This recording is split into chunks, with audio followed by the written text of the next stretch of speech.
Here's a little fun fact for you. According to the National Coffee Association, Americans spend over $100 billion a year importing our beloved coffee to our shores. We build entire economies around caffeine and we ship it in from other continents. Yet, the whole time, we have had a plant hiding in plain sight that's chock full of caffeine right here.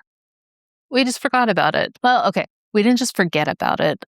A botanist named it after vomit, and that pretty much killed the whole thing. I'm Megan Brame, and on this episode of The History of Plants, we're uncovering the buried history of the Yaupon Holly, Ilex vomitoria, the plant that fueled nations, survived a war, and got taken out by bad marketing. So grab a cup and get ready, because to understand how we lost one of America's native caffeine plants from our memories, we've got to go back about 1,000 years.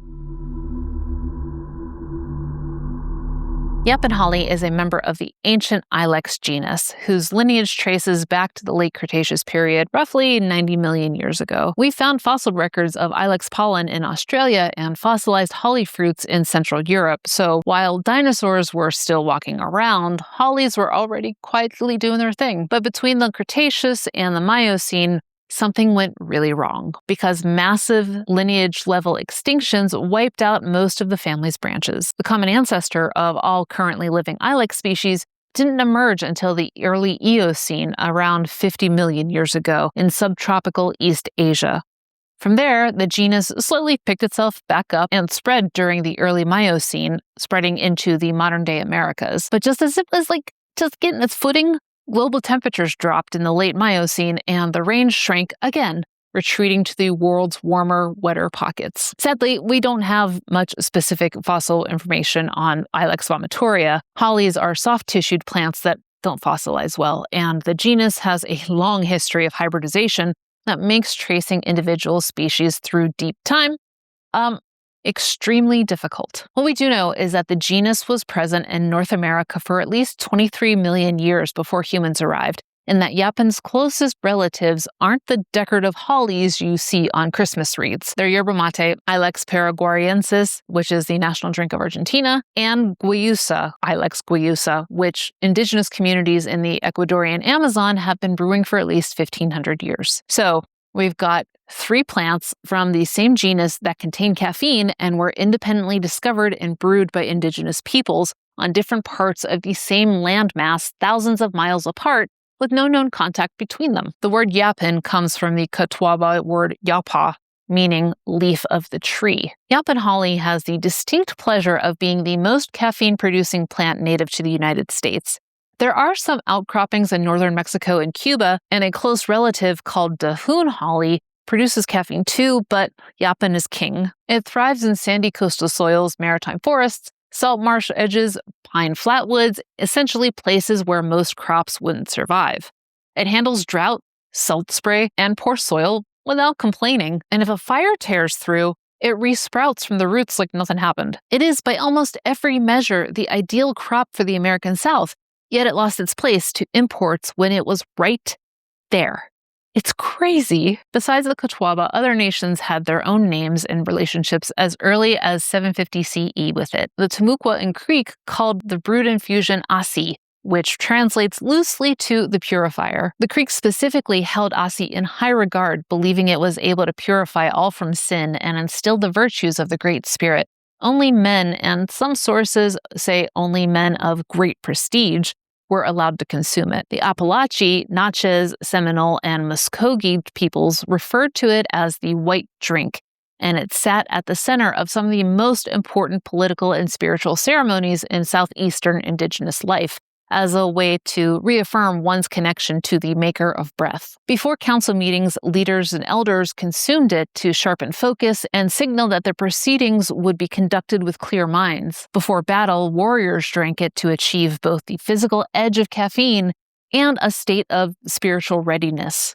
When visitors arrived, serving the drink was considered a diplomatic gesture as a way of showing that everyone here came as friends with good intentions and isn't going to cause a problem. During rites of passage, young men entering adulthood or the warrior class would drink it and then purge themselves as part of their initiation, essentially emptying themselves of everything impure to make room for what came next. This is the part that Europeans would catastrophically misunderstand. But we'll get there. Besides its stimulating effects, the holly was considered a symbol of courage and a talisman of protection. Warriors would pin holly leaves to their clothing or paint holly motifs on their shields to invoke the plant's resilience, while some holly species were often intentionally planted around permanent settlements because their sharp leaves and dense growth were believed to repel malevolent spirits and provide a physical barrier against intruders. Yaupon bark specifically was used to ward off nightmares or calm those who claimed they saw ghosts in their sleep. You might think the indigenous would brew the berries like we do with coffee beans, but Yaupon holly's use came from its leaves and twigs. Only certain men were allowed to brew and serve the drink, and only given in specifically prepared cups or conch shells. The yaupon twigs and leaves were parched over a fire until they were darkened to a deep brown or black,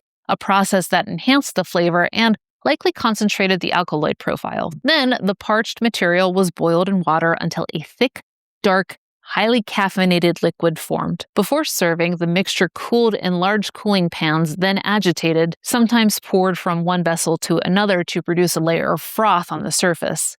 If that kind of sounds familiar, it should, because it's remarkably similar to how cacao drinks were prepared in Mesoamerica, thousands of miles to the south, and, of course, cappuccinos. Since it's a consumable that was important for diplomatic and military purposes, any ceremony or recurring ritual that required it meant you needed a steady, ongoing supply. So, indigenous groups maintained both wild and cultivated strands of yaupon, trading it to nations far beyond the plant's native range via sophisticated trade networks that connected the southeast to the continent's interior. We know this thanks to Cahokia, the largest pre-Columbian urban center north of Mexico, located in what is now southern Illinois. Between 1050 and 1350, Cahokia had a population exceeding 15,000 people, and judging by organic residues researchers found in pottery, a steady supply of yaupon. There were specialized beakers made to hold yaupon that were adorned with symbols of water and the underworld, swirling motifs, and whelk shells. Yet, the nearest natural yaupon habitat is over 500 miles away. Just take a minute to think about that. Over 500 miles during a time when the natives had no horses, wheels, or roads. But yet, someone was carrying dried yaupon leaves across half a continent to the most powerful city in North America, while others, like the Caddo and Plum Bayou cultures, began to cultivate it outside its native range, effectively creating what researchers call anthropogenic islands of caffeine production scattered across the southeast. So, apparently, it was both profitable and important enough for all of this effort. But that effort was about to collide with a group of people who had no idea what they were looking at. The first Europeans to encounter yaupon were the Spanish, and they became big fans. By 1615, Spanish priests in Florida were documenting its popularity among both the indigenous population and the settlers themselves, calling it tel de indio, tea of the Indian, or casina, a name borrowed from the Timucua language. The Spanish weren't squeamish about adopting indigenous knowledge when it suited them, and a caffeinated drink made from the wild plants that cost nothing was exactly the kind of thing that suited them. English colonists in the Carolinas picked it up too, though they renamed it. As I said in part 1, indigenous nations who brewed it called it the white drink, a reference to peace and spiritual clarity. But the English looked at the color of the liquid and called it the black drink. Same plant, same preparation, completely different understanding of what it meant. By the early 1700s, yaupon tea was a documented daily beverage among settlers, going by names like Carolina tea, South Sea tea, and Appalachian tea. For a while, it looked like yaupon might actually become America's national drink. It was free, local, caffeinated, and it tasted, by most accounts, like a smoky, slightly sweet black tea. The infrastructure was already in place courtesy of the indigenous trade networks that had been moving this plant across the continent for centuries. But then the naturalists show up. Mark Catesby published his Natural History of Carolina in 1743, providing one of the earliest formal descriptions of the plant for a European scientific audience. He noted its use as a social drink and its hardiness in the landscape. A few decades later, William Bartram took it further. His 1791 book, Travels, is one of the most detailed accounts of Creek and Cherokee plant knowledge ever written by a European observer. Bartram documented the role of the black drink in indigenous society with genuine care, describing it as essential to the functioning of their political and spiritual systems. He watched the preparation, attended the ceremonies, and recorded what he saw with the precision of someone who understood he was witnessing something important. And then his contemporaries stole it. The people who had cultivated and refined this plant for over 1,000 years received no credit. The European, who respectfully documented their work, received no credit. But the people who copied his work got published. In the world of AI data mining, that sounds all too familiar, doesn't it? But the real damage came in 1789 when Scottish botanist named William Ayton sat down at the Royal Botanic Gardens at Kew and assigned a plant a scientific name. Ayton had read the accounts of European explorers who had witnessed the black drink ceremony, so he knew about the purging. And based on those accounts, he decided the defining characteristic of this plant was that it made people vomit. So he named it Ilex vomitoria. He was wrong. Chemical analysis has never, in over 2 centuries of investigation, found anything in the plant that would make you throw up. The vomiting that European observers witnessed during the ceremony was a result of the ritual context. Participants fasted for days beforehand, consumed the tea at extremely high temperatures, drank it in massive quantities, sometimes several gallons, and in some cases mixed it with other ceremonial herbs. The purging was intentional, was spiritual, but it was controlled. It had nothing to do with the chemistry of the leaf. But Ayton didn't ask and didn't investigate. All he knew was that after ingesting a tea made from the plant, the indigenous people would vomit. So he assumed the plant caused it and wrote it down in Latin. And because of the rules of botanical nomenclature, once a scientific name is formally published, it sticks. We've seen times when plant names have been changed, like with the snake plant, so it's not impossible. However, those changes are usually because new genus data has been discovered and not because the name is embarrassing or inaccurate. Ilex vomitoria it was, and Ilex vomitoria it remains. And if you're the type of person who gets mad about a botanist ruining a perfectly good plant with a bad name, hit subscribe because we, sadly, uncover stories like this in every episode. Now, even with a new name that sounded like a hit piece or bad marketing, Yaupon managed to hang on for a while. Through the 1800s, it remained a common household tea in the rural South for those who couldn't afford imported tea or coffee, or simply just preferred the local version. Then the Civil War changed everything. When the Union naval blockade cut off the Confederacy's access to imported coffee and tea, Southerners suddenly needed a domestic alternative. Confederate physician Francis Père Porcher stepped in, publishing a guide to native plants that could substitute for blocked imports. He promoted Yaupon, calling it an excellent article that closely resembled black tea in flavor and quality. For 4 years, Yaupon became a survival drink, but the moment the war ended and trade routes reopened, cheap imported coffee and tea flooded back in. Industrial-scale coffee production was making beans cheaper than ever. Tea from Asia was arriving by the shipload, and Yaupon, burdened by a Latin name that literally translates to vomit holly, couldn't compete with products that didn't require you to explain why the name was misleading before someone would try it. The plant that had sustained trade networks and caffeine addicts across a continent was quietly pushed to the margins by economics and a dead man's Latin. And the chemistry that could have saved its reputation was just sitting there, waiting for someone to bother looking. So what's actually in this plant that made it so important to so many people for so long? Yaupon Holly produces a group of compounds called methylxanthines, a family of alkaloids that includes 3 heavy hitters: caffeine, theobromine, and theophylline. Theobromine is the primary stimulant in chocolate. Theophylline is used in modern medicine to treat asthma.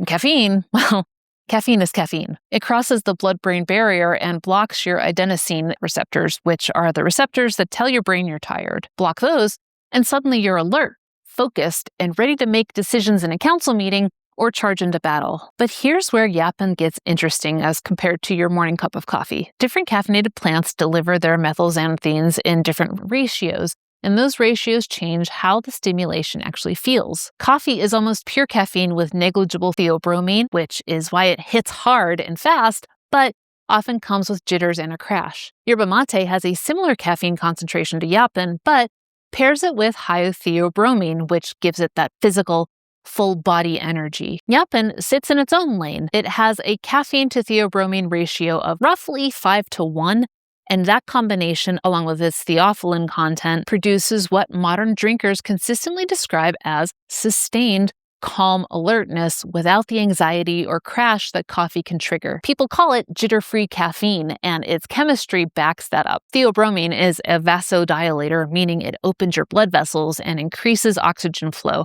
which helps smooth out caffeine spikes instead of letting it, hit you all at once. That ratio also solved a 1,000-year-old archaeological puzzle. When researchers analyze residue from ancient pottery, they, need to distinguish between different caffeinated drinks. Cacao has a caffeine to theobromine ratio of roughly 1:4 or 1:7, essentially the opposite of Yaupon. So when those Cahokia beakers showed a 5:1 caffeine to theobromine ratio along with ursolic acid, a biomarker specific to the Ilex genus, there was no ambiguity. That wasn't chocolate in those ceremonial cups.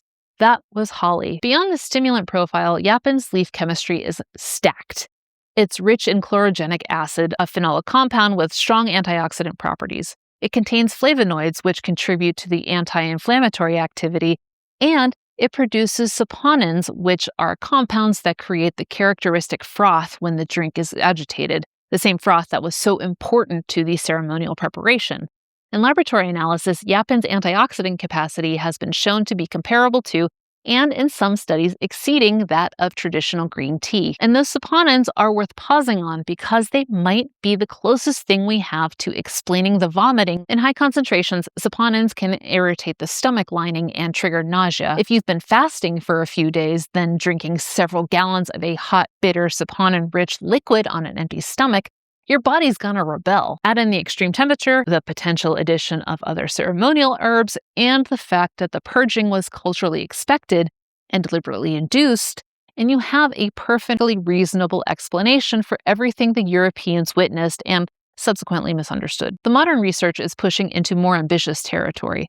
Studies on related Ilex species have shown significant anti-inflammatory and analgesic effects, and the Yaupon's chemical similarity to those species suggests it carries a similar toolkit. One of the more promising areas involves something called antiglycation. Extracts from Ilex species have been shown to inhibit the formation of advanced glycation end products, or AGEs, which is much easier to say, which are compounds linked to the inflammatory complications of diabetes. The chlorogenic and caffeic acids driving that effect are present in Yaupon, which means that the leaf indigenous communities were brewing for spiritual clarity may have also been quietly managing chronic inflammation for centuries, as, like a nice little bonus. And then there's the taste test data, which honestly might be the most depressing part of the whole story. In a study of 75 panelists, participants significantly preferred the flavor of Yaupon tea over yerba mate. People liked how it tasted and they wanted to drink it. And then when they learned the scientific name, their likelihood of purchasing it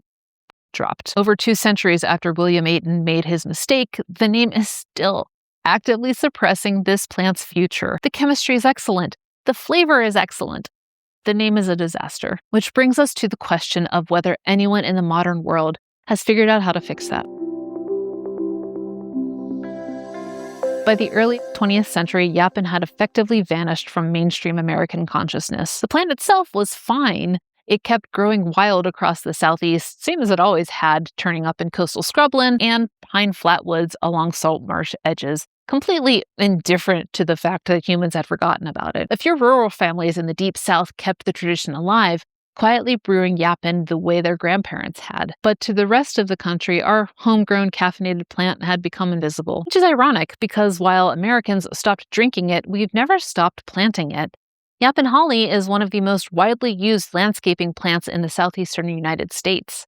It's an evergreen, which means it photosynthesizes year-round, producing what ecologists call a winter refuge for local biodiversity when deciduous plants have gone dormant. Its dense branching gives shelter to songbirds and small mammals, and its early spring flowers feed pollinators. And its bright red berries are a crucial winter food source for at least 28 documented bird species, plus raccoons, skunks, and armadillo. Dwarf varieties like the Nana and Schillings cultivar are everywhere, trimmed into neat little hedges outside banks, strip malls, and suburban homes, while the full-size varieties line parks and parking lots. Landscape designers consider yaupon one of the most versatile ornamental species available because it tolerates heat, drought, salt, poor soil, heavy pruning, and basically everything the American South can throw at it. People who survived the brutal freezes in Texas watched their pittosporums die while their yaupons came back without a scratch. So for over a century, Americans have been mowing around, trimming, and occasionally cursing a plant that they could have been brewing for a pick-me-up this whole time. Unlike many other plants we've covered, yaupon is listed as least concerned by the IUCN, meaning the species itself is doing just fine. But the maritime forests and coastal habitats it anchors are increasingly fragmented by development and sea level rise. The plant will survive, but whether it will have anywhere to grow wild, that's a different question. But now the good news. The 21st century has seen a genuine commercial revival of yaupon, driven by the locavore movement, which is basically the idea that we should pay attention to what already grows where we live. Companies like Yaupon Brothers in Florida have partnered with state agricultural agencies to promote yaupon as a viable native crop. The pitch is compelling. Yaupon requires no synthetic fertilizers or pesticides, uses significantly less water than traditional tea crops, and is perfectly adapted to the soils and humidity of the Southeast. And the product is good. People prefer it over yerba mate, as we discussed in part 3. Plus, its antioxidant profile rivals green tea, and the caffeine delivery is smoother than coffee. On paper, this should be the easiest sell in the history of American agriculture. But the name. This might be the greatest marketing failure in botanical history, and the man responsible for it has been dead since 1793. Modern producers have dealt with it by leaning hard into the common name yaupon and building a superfood narrative around the antioxidant and low-anxiety caffeine angle. It's working, slowly, but every time a curious customer Googles the plant and hits the Latin name, a little bit of that momentum dies. Now, I spent an embarrassing number of hours going down a rabbit hole trying to figure out whether there's any legal mechanism to change its botanic name on the grounds that it's actively harmful to the species' commercial and cultural rehabilitation. The answer is basically no. The International Code of Nomenclature for Algae, Fungi, and Plants doesn't have a "this name is ruining everything" clause, so we're stuck with it. In an era when coffee prices are climbing, supply chains are strained, and climate change is threatening traditional growing regions around the equator, the answer to American caffeine independence has been growing wild in the Southeast for at least 23 million years. And now it's living as a hedge that's probably outside of Florida Walgreens, waiting for someone to notice. I'm Megan Brame. Thank you for joining me on another episode of The History of Plants. If you want to keep the conversation going and help shape which plants I cover next, join me on Patreon for commentary episodes, bonus content, and a direct line to keeping this whole weird, wild operation alive. But if you're ready for another deep dive, check out my episode on coffee, the bean that enslaved nations, crashed economies, and somehow became the thing we can't function without at 7 a.m. Until next time, greenies, stay curious, and don't forget to flourish.